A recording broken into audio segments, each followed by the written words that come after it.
नमस्कार, news state Uttar Pradesh Uttarakhand देख रहे हैं आप। 22 के इस महासमर में मैं हूं आपके साथ पूजा खंडूरी। मैं हूं आपके साथ शुभम त्रिपाठी। हमारे सहयोगी आशीष पांडे और धीरेन्द्र अवस्थी भी इस वक्त हमारे साथ जुड़ रहे हैं और इस खास सुबह की शुरुआत एक बड़ी खबर के साथ। और इस वक्त की बड़ी खबर, यूपी उत्तराखंड समेत 5 राज्यों में मतगणना आज 8 बजे से शुरू होगी। वोटों की गिनती। इस वक्त की बड़ी खबर, यूपी में 403, उत्तराखंड में 70 सीटों पर काउंटिंग। 10 बजे के बाद आएंगे शुरुआती रुझान। एग्जिट पोल में यूपी में फिर से बीजेपी की वापसी, उत्तराखंड में बीजेपी और कांग्रेस के बीच कांटे की टक्कर। और मतगणना स्थल की अगर हम बात करें तो सुरक्षा के कड़े इंतजाम किए गए हैं। तो बड़ी जानकारी आज के दिन, सबसे बड़ी खबर यही है कि अगले 5 सालों के लिए उत्तर प्रदेश और उत्तराखंड की सत्ता पर कौन होगा विराजमान, इस बात का आज फैसला हो जाएगा। यूपी उत्तराखंड समेत 5 राज्यों में मतगणना आज होगी। 8 बजे से वोटिंग की गिनती जो है वो शुरू हो जाएगी। जहां एक तरफ यूपी में 403 सीटों को लेकर वोटों की गिनती होगी, तो उत्तराखंड में 70 सीटों पर काउंटिंग होगी। तो क्या उत्तर प्रदेश में गठबंधन भरेगा दम या फिर होगा बम बम? बड़ा सवाल कि किसके हाथ लगेगी सत्ता की चाबी। 10 बजे के बाद शुरुआती रुझान आने शुरू हो जाएंगे। एग्जिट पोल में यूपी में एक बार फिर से बीजेपी की वापसी दिखाई गई है। हालांकि वो रुझानों की बात है, लेकिन आज क्या बीजेपी वापसी कर पाएगी, एक बड़ा सवाल। तो हमारे सहयोगी आशीष और धीरेन्द्र लगातार हमारे साथ बने। आशीष, आपके पास आऊंगा। एक खास सुबह है और अब से कुछ देर में वोटर की गिनती शुरू हो जाएगी। बिल्कुल शुभम, अब से कुछ ही देर बाद वोटों की गिनती शुरुआत हो जाएगी। सुबह 8 बजे से मतगणना शुरू हो जाएगी। सुरक्षा के पुख्ता इंतजाम कर दिए गए हैं। लगातार चप्पे चप्पे पर निगरानी की जा रही है। सिक्योरिटी 3 लेयर में सिक्योरिटी है। साथ ही साथ सुबह 8 बजे से मतगणना शुरू होगी। आज फैसला हो जाएगा कि 5 साल का जो कार्यकाल रहा है मुख्यमंत्री योगी आदित्यनाथ का, बीजेपी का रहा है, उत्तर प्रदेश में अब क्या रहने वाला है, क्या कुछ परिणाम रहेंगे, इस बाबत सुबह 8 बजे जानकारी मिल जाएगी। कौन लोग आगे हैं, कौन लोग पीछे, इस बाबत जानकारी रहेगी। बिल्कुल आशीष, आपके पास वापस लौटेंगे। हमारे साथ धीरेन्द्र भी बने हुए और हमारे साथ हमारे रिपोर्टर्स भी बने हुए हैं। सपा कार्यालय से अनिल यादव, बीजेपी कार्यालय से अविनाश, दीपक हमारे साथ गोरखपुर से बने हुए हैं और हमारे सहयोगी लगातार हमारे साथ बने रहेंगे, अपडेट्स देते रहेंगे। आप सभी के पास वापस आएंगे। सबसे पहले धीरेन्द्र, अभी आपके पास आ रहे हैं। आज इस बात का फैसला हो जाएगा कि अगले 5 सालों के लिए यूपी और उत्तराखंड की सत्ता में कौन विराजमान होगा। धीरेन्द्र।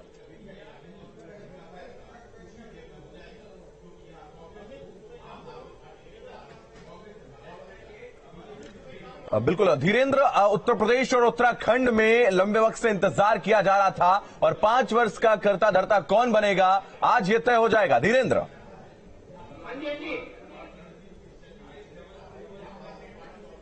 बिल्कुल शुभम और पूजा, आज का दिन बहुत अहम है। 403 सीटों पर आज रिजल्ट आएगा। 2022 का किंग कौन होगा आज साफ हो जाएगा। सुबह 8 बजे से काउंटिंग शुरू होगी। 10 बजे पहले रुझान आएंगे। अभी तक के जो एग्जिट पोल रहे हैं, जो तमाम न्यूज चैनल पर एग्जिट पोल दिखाए गए, उनमें बीजेपी फिर से एक बार सत्ता में वापसी करती हुई दिखाई दे रही है। अब दीपक श्रीवास्तव हमारे साथ, हमारे सहयोगी कल की अपडेट देते रहेंगे। लखनऊ से हमारे पास मौजूद रहेंगे, साथ ही साथ दीपक गोरखपुर से मौजूद रहेंगे। अनिल भी लखनऊ से हमारे साथ जुड़े हुए हैं। सबसे पहले अविनाश के पास चलते हैं। अविनाश, आज का दिन सबसे अहम है। 2022 का किंग कौन होगा, कौन 5 साल तक फिर से यूपी की सत्ता में रहेगा?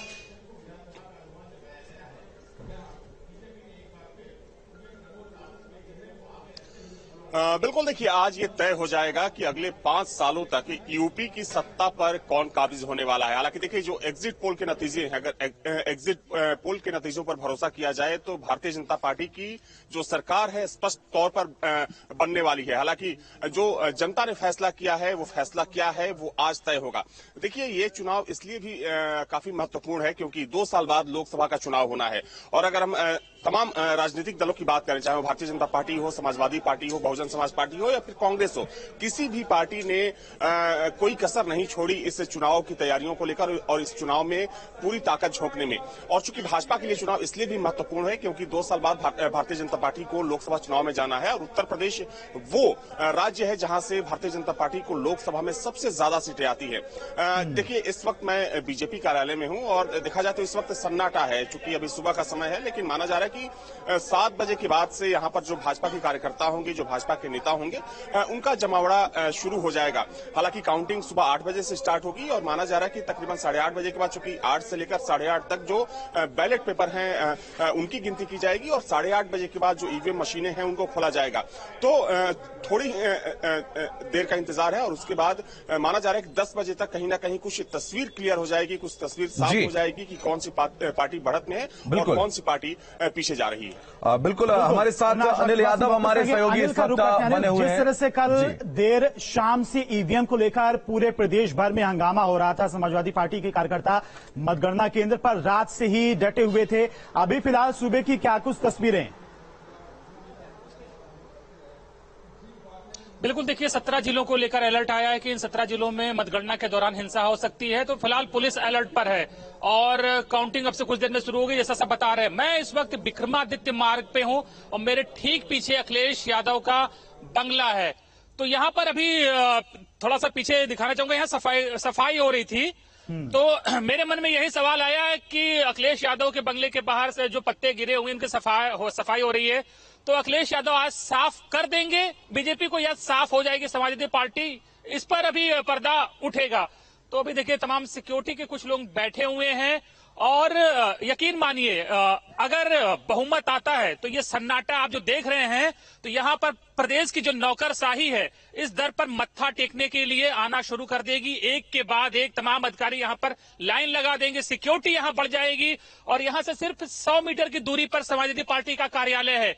तो ये पूरी रोड 200 मीटर की पूरी रोड जो है ये उत्तर प्रदेश की सबसे सुरक्षित रोड हो जाएगी अगर बहुमत आता है। लेकिन मतगणना होनी है 8 बजे से और क्या कुछ नतीजे आते हैं इस पे पूरे देश की निगाहें लगी हुई हैं और पूरा मुस्तकबिल, पूरा फ्यूचर जो है समाजवादी पार्टी का डिपेंड करता है कि नतीजे कैसे होते हैं। और देखिए अखिलेश यादव के घर के बाहर ठीक ये बजरंगबली का मंदिर है यहाँ पर और जब वो निकलेंगे पार्टी कार्यालय के लिए जाएंगे तो यहाँ पर दर्शन करते हुए वो जाते हैं। तो निश्चित ही दुआएं मांगी जा रही होंगी, प्रेयर की जा रही होगी, प्रार्थना की जा रही होगी बहुमत के लिए। और अभी और यहाँ से बहुत दूर नहीं है, सिर्फ 1 किलोमीटर दुआएं और प्रार्थना कितनी स्वीकार होगी ये देखने वाली बात होगी। अनिल, दीपक श्रीवास्तव हमारे साथ हमारे सहयोगी इस वक्त जुड़ रहे हैं गोरखपुर से। दीपक, आपके पास आएंगे, सबसे चर्चित जगह इस वक्त की कोई है तो वो गोरखपुर की है और उत्तर प्रदेश के मुख्यमंत्री योगी आदित्यनाथ ने न्यूज स्टेट से यह बात भी कही थी कि उन्होंने प्रदेश को बिल्कुल मठ की तरह चलाया, जिस तरीके से मठ को चलाया जाता है प्रदेश को उसी तरीके से उन्होंने चलाया। तो क्या एक बार फिर से सत्ता वापस जाती वहां दिख रही है? क्योंकि सारे रुझान यही कह रहे हैं कि बीजेपी पूर्ण बहुमत की वापसी कर रही है। दीपक, देखिए शुभम, एग्जिट पोल की अगर माने तो बीजेपी के लोगों के लिए आज का दिन बेहद महत्वपूर्ण है। आज का दिन उनके लिए अगर कहें तो होली का दिन है। लेकिन अगर रिजल्ट एग्जिट पोल से उलट आए तो जिस तरह से अभी अनिल बता रहे थे कि नौकरशाही जिस तरह से अभी समाजवादी पार्टी कार्यालय में मत्था टेकना शुरू कर देगी तो वही स्थिति बनेगी। हालांकि गोरखपुर के जिस जगह पे हम मौजूद है यहाँ पे योगी आदित्यनाथ जो खुद चुनाव लड़ रहे हैं विधायक का, उनके मतों की काउंटिंग अभी यहाँ पे होनी है। गोरखपुर विश्वविद्यालय का ये वो जगह है जहां पे योगी आदित्यनाथ जिस गोरखपुर शहर सीट से लड़ रहे हैं वहां पे काउंटिंग होनी है। 8 बजे से यहाँ पे काउंटिंग की शुरुआत होगी। कुल यहाँ पे 14 टेबल लगाए गए हैं और इन 14 टेबल पर काउंटिंग होगी। 9 विधानसभा गोरखपुर की है, उन सभी 9 विधानसभाओं की काउंटिंग आज 8 बजे से शुरू होगी और माना जा रहा है कि 10 बजे से लेकर